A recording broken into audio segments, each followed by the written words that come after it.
goodness, faith, meekness, temperance. Against such there is no law. There is no condemnation.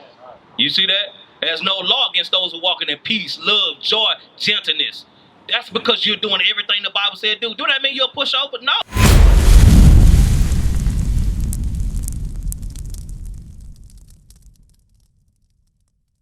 To them which are in Christ Jesus, who walk not after the flesh, but after the Spirit.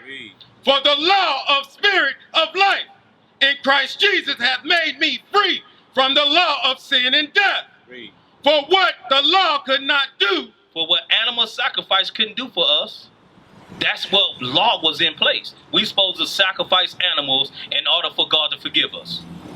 But for some of those sins, homosexuality, a couple of other ones as well, you could not be forgiven for, right? But that's why he said what the law couldn't do, the animal sacrifice. What that animal sacrifice law couldn't do? And that was weak through the flesh, God sending his own son in the likeness of sinful flesh, and for sin condemned sin in the flesh. So Christ conquered this flesh. He conquered sin, showing us that we can do it too. Watch this. That the righteousness of the law might be fulfilled in us. That the righteousness of the law might be fulfilled in us. Meaning we can keep God's commandments. We don't have to do those works of the flesh. You don't have to do the works of the flesh. You can keep them. Come on. Who walk not after the flesh, but after the Spirit. You're supposed to walk after the Spirit. The Spirit is these words. You're supposed to keep God's commandments. Come on. For they that are after the flesh do mind the things of the flesh. People that walk after covetousness, lasciviousness, they do mind those. They get up every day to go do those things. Come on. But they that after the Spirit, the things of the Spirit. We get up every day saying, look, we got to go teach our people. Hey, this is what I've been studying. This is what I've been reading on. Oh, this is what I got more understanding on. That's what we get up and do. How do I follow God a little bit more better than I was yesterday? Come on. For to be carnal-minded is death, but to be spiritually minded is life and peace. So to be carnally minded is death. Meaning that you remember how we read, he that saved his own life gonna lose his life? That's death. You're not gonna inherit the kingdom. Right.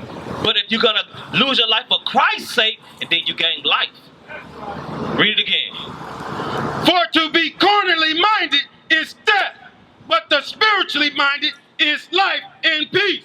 Come on. Because the carnal mind is enmity against God. That's what I wanted to get to. The carnal mind is against God. When you out here having sex and you're not married, that's against God. When you're breaking his Sabbath day, that's against God. So that's being carnally minded. Come on. For it is not subject. For what? For it is not subject to the law of God. It's not subject to keep God's laws. The mind that want to be out here doing everything else but what God said do, he ain't even thinking about it. Nah, bro, man, forget that. I hear y'all all the time. They do that to us. It don't bother us, though. But that's how our people treat us. And they don't realize that they're rejecting God. Come on. Neither indeed can be. Come on. So then they are in the flesh, cannot please God.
So if If you're walking in the flesh, you can't please God. So now this is going to show you if you're walking after the Spirit. Watch this. The book of Galatians chapter 5 and verse 22. But the fruit of the Spirit is love, joy, peace, long-suffering, gentleness, goodness, faith, meekness, temperance. Against such there is no law. There is no condemnation. You see that? There's no law against those who walk in peace, love, joy, gentleness. That's because you're doing everything the Bible said do. Do that mean you're a pushover? No. We're not pushovers out here. Anybody's just going to walk up to us and do anything to us? No. But we're showing the fruits of the Spirit. By coming out here saying to our people, no, brother, calm down. No, we're not out here to argue with you. We want to show you what you're doing wrong. That's how we come to our people. You see what I'm saying? Give me that in James 1. No, James 3. 3 and 17. James 3 and 17. The book of James chapter 3 and verse 17. But the wisdom that is from above is first pure, then peaceable, gentle, and easy to be entreated. You see that? That's how we come to our people. Right. But we meet aggression with aggression. They come talking to us crazy. We're going to do the same thing. Right. You see what I'm saying? Brother, y'all don't know what y'all talking about. We'd be like, well, prove it. Right. You see what I'm saying? Because we're going to prove it. If you have an accusation, come and prove it. The scriptures tell us, debate thy cause. Right. You believe that? You want me to read it to you? Huh? Yeah. Give me that. Matter of fact, give me Isaiah 42:21. Isaiah 42:21. I think that's it. 41:21. 41:21. Thank you. 41:21. Watch this.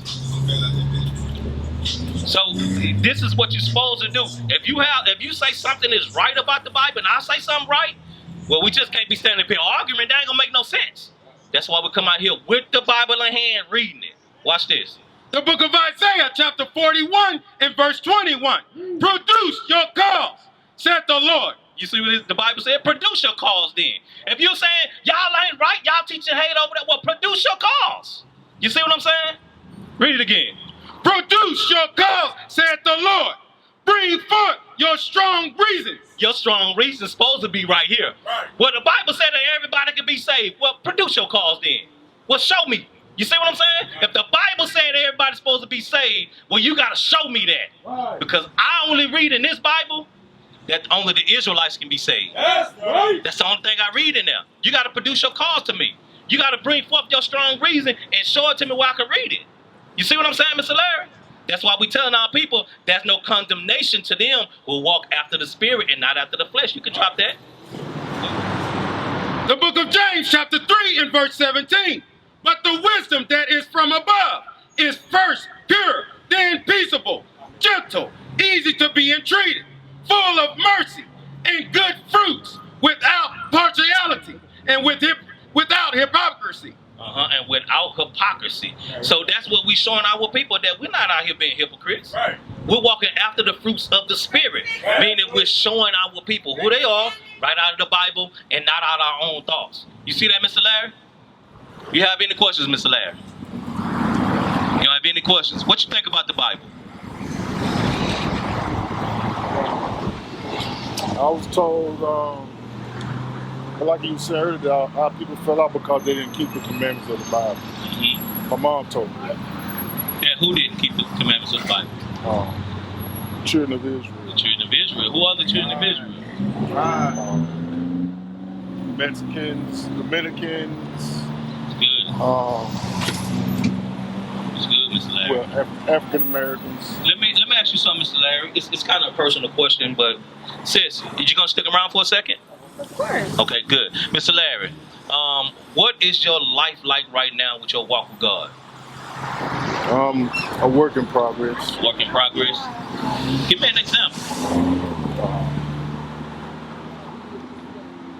I've trying to change the ways I think and some of the things I do.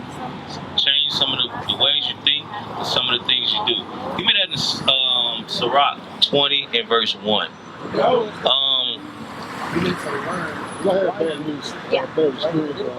Exactly. Playing kickball at recess, elementary school. You know, the boys trying to beat the girls because we couldn't beat the girls in anything for a long time. And I stepped in the pothole, broke my ankle, and told my white teacher, and she got red in the face, started yelling at me to my whole line. Then called the school nurse, the principal, my grandparents, and my parents. I had to lived 8.5 blocks to my grandparents' house because my mom and dad were at work. And ever since then, I kind of like had some issues. I see what you're saying, Mr. Larry. Give me 2 Corinthians 2:5-17. Hey, Mr. Larry, I'm gonna be honest with you, because let me say this first. Anytime you see us out here and whoever have the mic, they're gonna be honest with you. I gotta say that first. Nation is family. Nation is community. Nation is men leading by example. Nation is women's support. Nation is children with role models.